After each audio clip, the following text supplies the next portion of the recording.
I have 400 contacts in my phone. I couldn't think of one person to call. It was 11 at night. My chest felt tight. I scrolled through names for 10 minutes straight. Not because they wouldn't pick up. Because I had no idea what I'd say once they did. This isn't a story about being unpopular. I have a good job, a packed calendar, a group chat that never stops buzzing.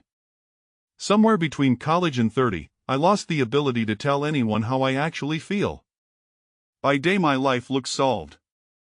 Standing desk, second coffee, a calendar full of meetings I actually enjoy. People ask how I'm doing and I say busy, good, you, and I mean none of it and all of it at once. I used to have a friend named Mike. We talked every Sunday for 6 years, about nothing, about everything. The calls got shorter. Then they turned into texts. Then the texts turned into likes on each other's posts. Neither of us ended it. We just both got quiet, and quiet is easier to keep than it looks. If any of this sounds familiar, stay with me, there's more to this than we're usually told, and I'm digging into it every week. Hit subscribe before we go further. My dad taught me a lot of things. How to fix a bike chain. How to shake a hand. How to never once say I'm struggling. He didn't mean harm by it. He was taught the same thing, by a father who was taught it before him. Somewhere in that chain, I'm fine became the only sentence men are allowed to finish. Researchers have a name for what happens next. They call it the male loneliness epidemic, and the numbers are not small.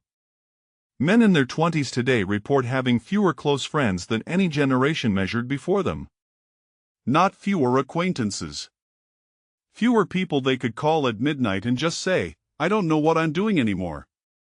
The strange part is, it doesn't look like loneliness from the outside.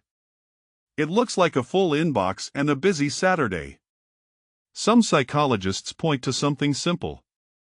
Friendship, for a lot of men, was never built to survive without shared activity.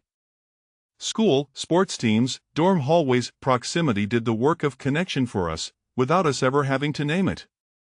Take away the shared schedule, and a lot of us discover we never actually learned how to reach out on purpose. We call the guy for a favor. We call him to move a couch. We almost never call just to talk. 3 weeks ago, I sat in my car outside my own apartment for 20 minutes. Engine off. Hands on the wheel. I wasn't avoiding anything specific. I just couldn't make myself walk through the door into another quiet night. My phone buzzed. It was Mike. First time in 8 months. He just wrote, "You up?"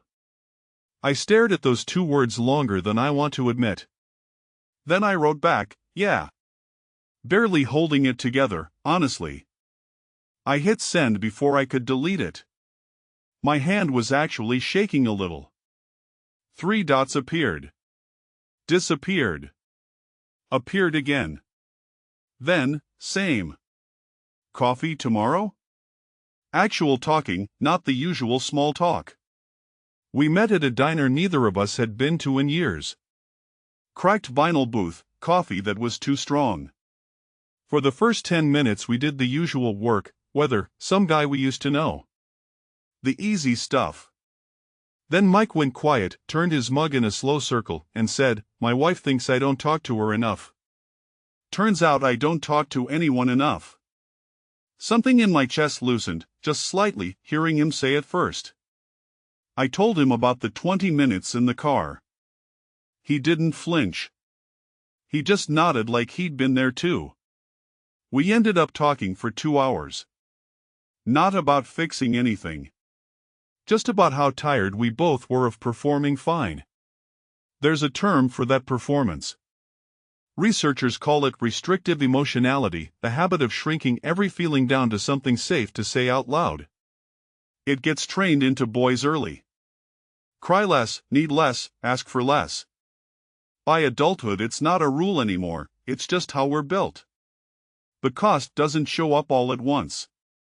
It shows up as a slow drift, friendships that fade from weekly to yearly without a single fight. I looked into the research after that morning with Mike.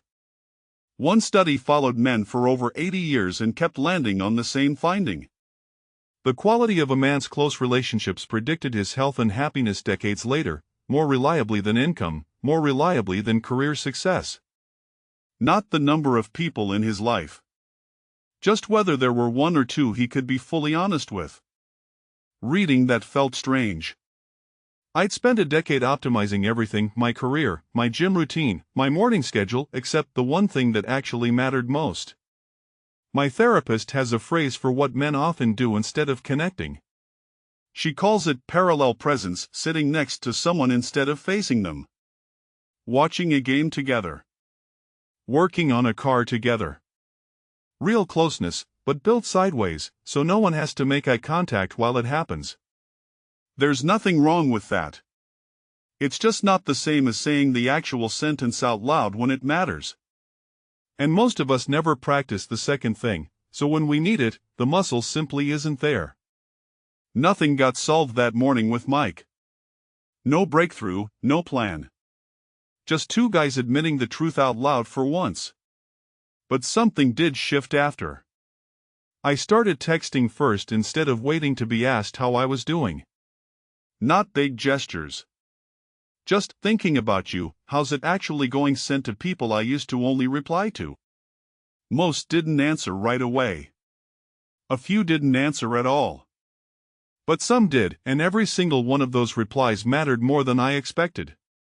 One of them was a guy I hadn't spoken to since a wedding 3 years back. He wrote back within a minute. Turned out he'd been having the exact same 11 p.m. scrolling nights I had, just on the other side of the same silence. We started grabbing lunch every other week. Nothing deep, most of the time. But the door stayed open, and that was the whole point.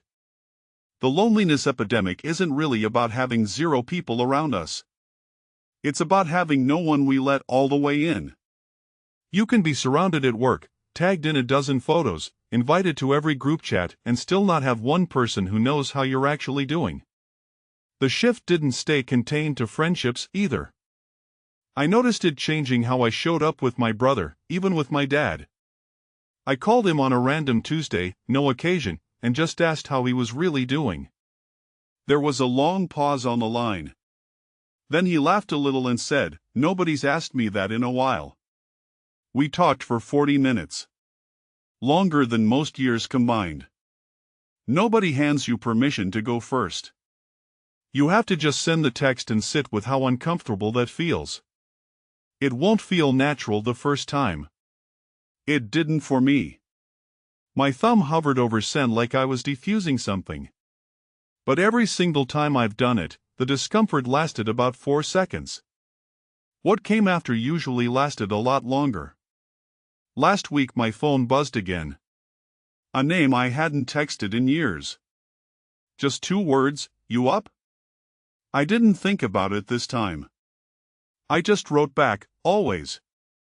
What's going on?